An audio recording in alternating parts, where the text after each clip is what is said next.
চলো আমি আজ শেয়ার করি তোমাদেরকে কি করে আমি রাজমা বানালাম। আর আমি রাজমা প্রথমবার ট্রাই করলাম, তাই ভাবলাম যে একটা ভিডিওর মাধ্যমে তোমাদের সাথেও শেয়ার করি। তো প্রথমে রাজমাগুলোকে নিয়ে প্রেসার কুকারে জল দিয়ে সেদ্ধ বসিয়ে দিলাম।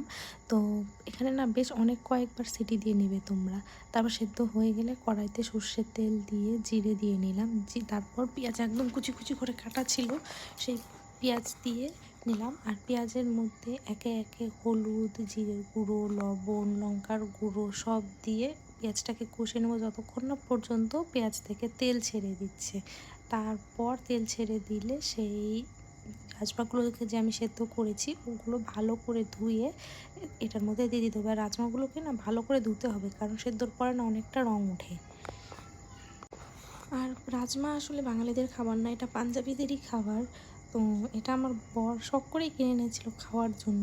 আমার তো এক ফোঁটাও ভালো লাগেনি। তো এখানে অনেক সাদামাটা করে রান্না করেছিলাম। আমি ইউটিউবে একটা ভিডিও দেখেছিলাম কী করে রান্না করতে হয়। তো এখানে না পেস্ট করে দিয়েছিল, তো আমি তাড়াহুড়োর কারণে পেস্ট করিনি, কারণ কেমন হবে কি না হবে। আর রাতে এটাতে মা আরও কী করেছিল তরকার মতো করে পেঁয়াজ দিয়ে ডিম দিয়ে আর একবার সোমবার দিয়ে নিয়েছিল। আমার অতটাও ভালো লাগেনি, অ্যাভারেজ। হয়তো আমরা বাঙালি বলে রান্না করতে পারি না বা আমাদের মুখে ভালো লাগে না, অন্যদের হয়তো লাগে।